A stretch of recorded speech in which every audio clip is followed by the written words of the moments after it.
Good morning. I'm Scott Taylor from the 6th District at Large City Council, and my colleague Councilman McManus and I are here to talk about a resolution we're introducing. But first of all, I do want to say that our thoughts and prayers are with the families in Houston right now. They're going through a severe hardship, and it's great to see all the Kansas Cityans driving down to help out. You know, the guys with the big truck driving down I just saw, and that shows our spirit in Kansas City, how we help others as well. But I want to just give you a little bit of background. This is in relation to the most recent storms we've had in the Indian Creek area. And after the first Indian Creek flood a few weeks ago, I toured the site that morning with KCPD Major Perez from South Patrol, and it was quite devastating. The small businesses that had been impacted and their lives changed forever. We have several residents and houses in different parts of the 6th District that have been impacted by flooding. And so before we get into this, I do want to thank I was able to witness our Kansas City Fire Department and Kansas City Police Department they're rescuing, keeping people safe, but their professionalism and helping out all through the day and next several days after the flooding. Can't thank them enough. Councilman McManus and I have been working with the city manager and city departments to address flooding issues throughout the 6th District in South Kansas City. And with the passage of the GO bonds and the $500 million that we're getting from the federal government, which we had to pass the GO bonds first to get those matching funds, there will be many flooding issues throughout the city that are addressed. They're in process of being addressed now for the first time ever. So that's good news, but we still have issues to resolve, issues to address in other targeted areas. And Indian Creek is one of those areas. The last flooding of Indian Creek was different than the rest. There have been several over the last several decades, but this, I think, calls for a new approach. In addition to the coaches flooding, which we've all seen in the media, there were quite a few small businesses that were impacted, such as the mother of several young children that owned a salon. Her business was completely flooded. She was on the bottom level of one of those buildings and immediately put out of business. And it was a heartbreaking story, and there are many heartbreaking stories of residences and small businesses that are impacted. So one of the steps we've taken is that we've asked our KC BizCare office, and I've got John Pager here today if you have any questions. They're our one-stop shop that help businesses get started. But we've asked them and the Economic Development Corporation to reach out to help existing businesses relocate, and also once they relocate, expedite the process through any city approval processes. And Councilman McManus and I had a call on Friday with one of the businesses to help them do just that, to speed it up so they can get started in business again. We understand that at least two of the businesses in the coaches area have been relocated. They're relocating just across the street, down the street, near state line. Another business has moved to 18th and Vine. So we have more work to do, but that's good news.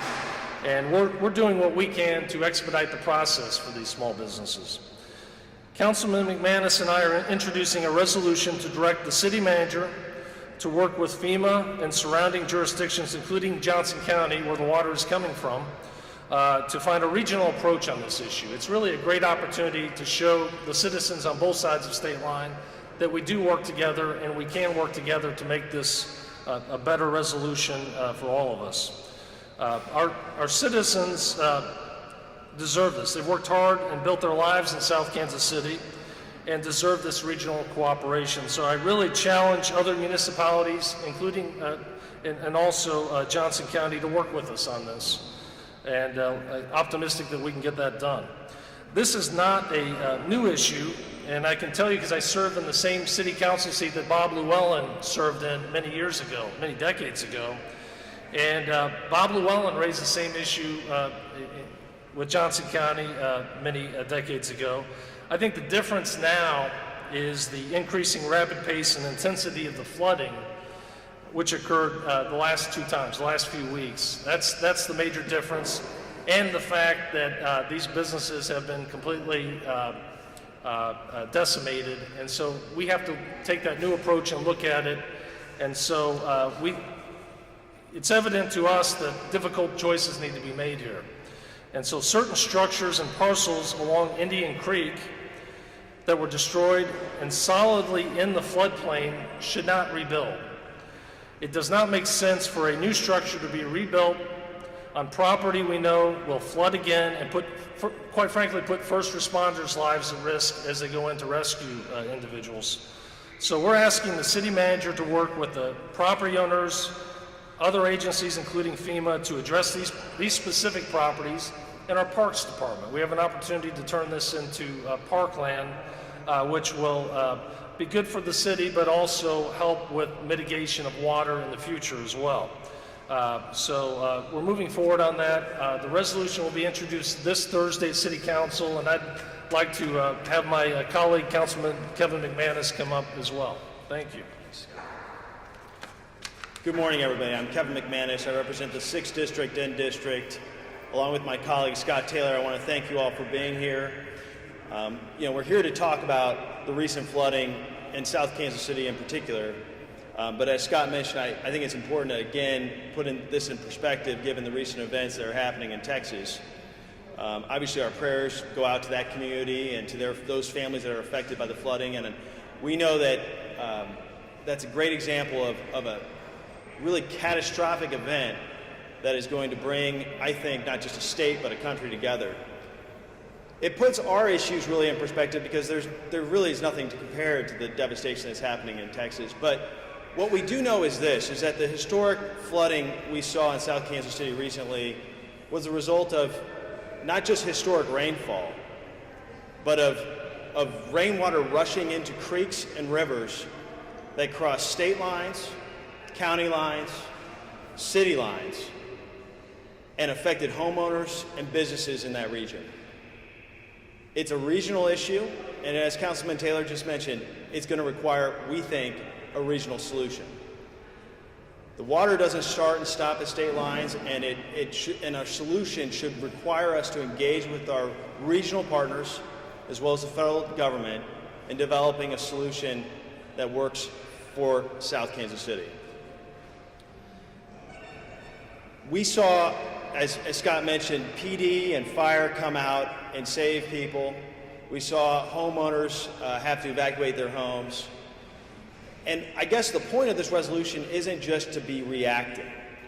I want to give a lot of credit to our members of public safety and to the members of the EDC and BizCare that are continuing to work with the business owners in relocating.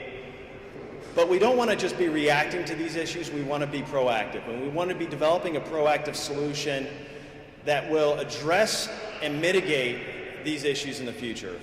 And that's the purpose of this resolution.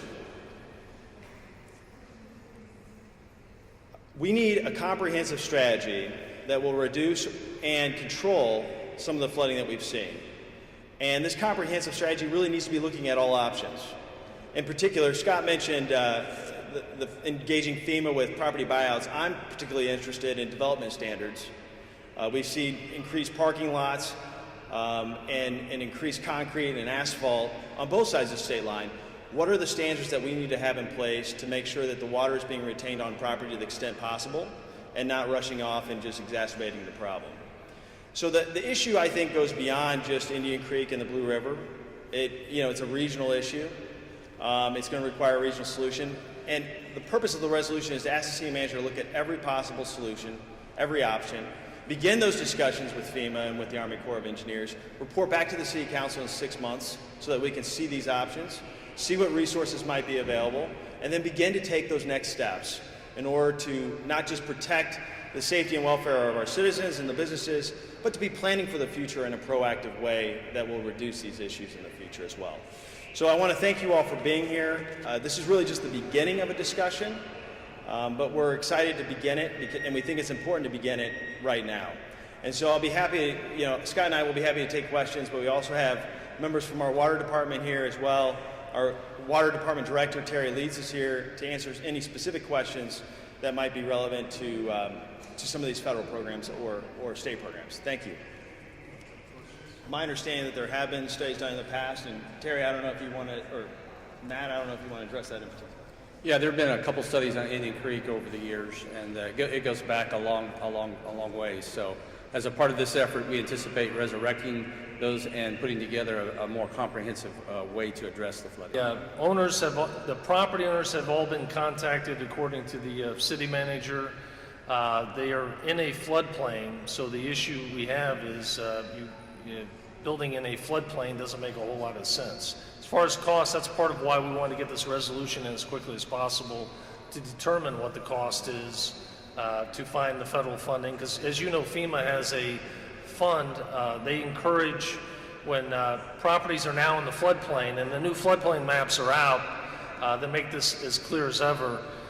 They would encourage the buyout of some of these properties, because from FEMA's standpoint, it's cheaper from their standpoint to buy out the properties than to have them continuously flooded time and time again and deal with the cost of that and potential risk to life.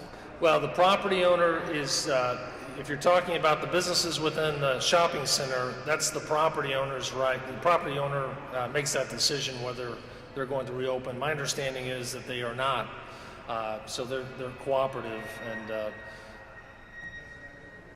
our comments are on Indian Creek, just as an example, but the resolution does include Blue River because that is an issue and we're aware of it. And we've been separately, before the flooding, been working on getting funds for Blue River Road and the reconstruction there as well. So there are a lot of pieces going on, but this resolution kind of moves this forward quicker and puts a priority on it for the city manager and staff to deal with. Well, that's, once again, the reason we're directing the city manager to start this process is to come up with a plan and cost of different options and to engage with other municipalities formally. There have been discussions. We work with these other jurisdictions on a lot of other water issues and issues. This is just a way to get the process started on these particular issues. And I don't think it's unusual for us to work across state lines. I think Turkey Creek's a great example of a successful flood control project that required the city to be investing in flood control on the other side of state line.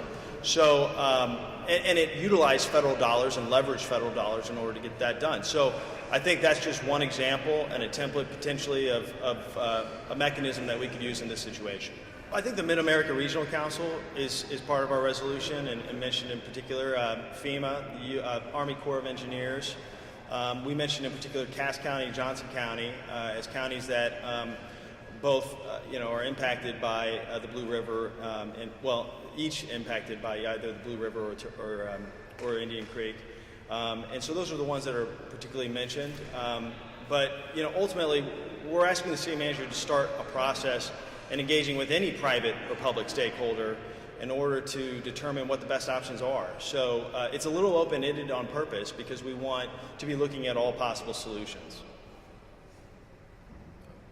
Any other questions? Okay. Thank you very much. Thanks, everybody.